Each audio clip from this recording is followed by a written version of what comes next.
इस वक्त की खबर आपको फर्रुखाबाद से बता रहे हैं। पुलिस भर्ती की परीक्षा को दोबारा कराने को लेकर सांसद को दिया गया प्रार्थना पत्र। जी हां, पुलिस भर्ती की परीक्षा होने से पहले ही लीक हो गई थी। इस मामले को लेकर पुलिस भर्ती की परीक्षा को लेकर आज फर्रुखाबाद में छात्रों ने सांसद मुकेश राजपूत को प्रार्थना पत्र दिया है, जिसमें सांसद जी ने अपनी सहमति जताई और छात्रों को विश्वास दिलाया। कहा कि मैं मुख्यमंत्री जी को लेटर भेज दिया है, इसकी जांच कराई जाएगी, जो दोषी होगा सजा भी दिलाई जाएगी। जी हां, इस वक्त की खबर आपको फर्रुखाबाद से बता रहे हैं। पुलिस भर्ती की परीक्षा लीक होने पर छात्रों ने रोष जताया है, जिसको लेकर प्रार्थना पत्र सांसद मुकेश राजपूत को दिया गया है। वहीं कई छात्रों ने मिलकर फर्रुखाबाद में सांसद मुकेश राजपूत से मिले और प्रार्थना पत्र दिया है। सांसद मुकेश राजपूत ने छात्रों को विश्वास दिलाया है कि उन्होंने मुख्यमंत्री को लेटर भेज दिया, इसकी जांच कराई जाएगी, दोषी पाए जाने पर कड़ी से कड़ी सजा दिलाई जाएगी। भारत सरकार ने भी कहा है कि जहां पर्चा आउट होता है तो 1 करोड़ रुपए जुर्माना और 10 साल की सजा कम से कम होती है। आइए सुनते हैं इस मामले को लेकर छात्रों का क्या कुछ कहना है।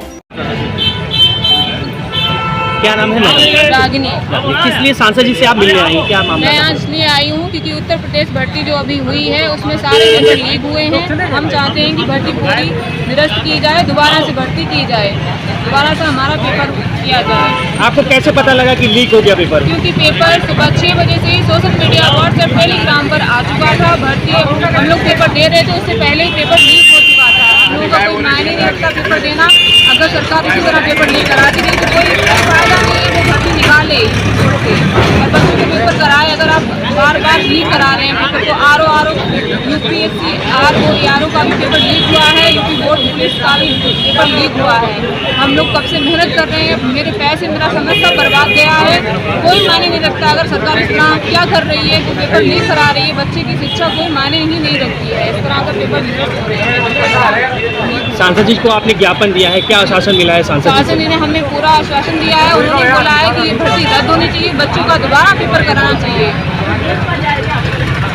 कि परीक्षा से पहले ही पर्चा लीक हो गया था, मेरे पास घूम रहा था। माननीय मुख्यमंत्री के लिए मैंने लेटर लिख दिया है।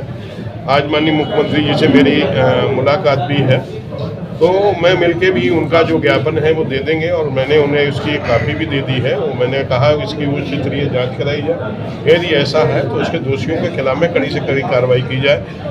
अपनी भारत सरकार ने अभी इसके लिए कहा है कि कहीं पर्चा लीक होता है, पर्चा आउट होता है, इसके लिए कहा है कि 1 करोड़ रुपए पनिशमेंट और 10 साल की कड़ी सजा की व्यवस्था की है। इससे पहले की सरकार भी नहीं थी। ये सरकार चाहती है कहीं पर भी बच्चों के साथ में कि नाइंसाफी ना हो पाए। बच्चे जो अपनी तैयारी करते हैं उस तैयारी के आधार पर उन्हें जॉब मिले। कहीं किसी तरीके से पर्चा लीक करने वाले गिरोह या जो रैकेट है उसका कमर टूट जाए। तो मुझे लगता है हमारी सरकार पहले से ही तैयार है और ऐसे लोगों पर यदि दोषी हैं तो उन पर कार्रवाई होगी। पर्चा लीक आउट के लिए क्या झूठी अफवाह फैली हुई है कि वास्तविक पर्चा लीक आउट हुआ? आपको जो बच्चे बता रहे हैं तो उस हिसाब से सही लग रहा है, लेकिन उसकी जांच का विषय होता है, जांच का विषय है और जांच करी जाएगी। दोषी होंगे तो जरूर कार्रवाई। विपक्ष भी यही मुद्दा उठा रहे हैं कि मतलब लगातार पेपर लीक हो रहे हैं। नहीं, विपक्ष अपना गिरेमान देखे। सूप बोले तो बोले, लेकिन चलनी बोलती जिसमें 56 छेद है। सपा और समाजवादी पार्टी अपनी सरकार की परीक्षाओं में देखे कितनी खामियां रही। वहाँ तो सूची घर से बन के आती थी।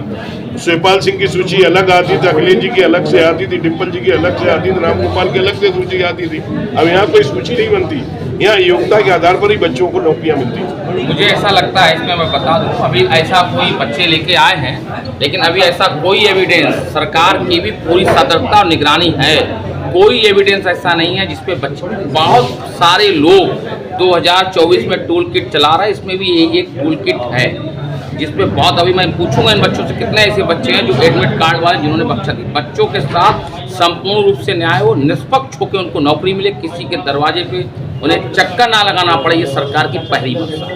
आपने ऐसे कोई एविडेंस नहीं दिए, कुछ समय के दिखाएं कि हमने उस समय सारे ट्वीट एडिट किए गए, लेकिन अगर उनमें कोई दुविधा तो जांच हो जाए। बिल्कुल सत्य है, सरकार ने देश की सबसे बड़ी परीक्षा इतनी सूचनापूर्वक संपन्न कराई, अपने आप में इतिहास है। चर्चा इसकी होनी चाहिए कि 60 लाख परीक्षार्थियों को एक साथ बैठा के इतनी बड़ी गजब की परीक्षा कराई, इसके लिए सरकार को धन्यवाद और आभार होना चाहिए था, लेकिन कुछ विपक्ष के लोग इसको टूल किट बना के बच्चों को आगे करके अपने मकसद को पूरा कर रहे हैं। परीक्षा मेरे और मेरी नहीं, सरकार के पूरी 100% रूप से पारदर्शी हुई। यहाँ पे यहाँ पे राहुल गांधी और अखिलेश यादव ने भी ट्वीट किया है परीक्षा को लेकर। यही टूल किट चल रही है, यही टूल किट चल रही है परीक्षा को लेकर, कहीं किसी अन्य मुद्दे को लेकर, यही टूल किट।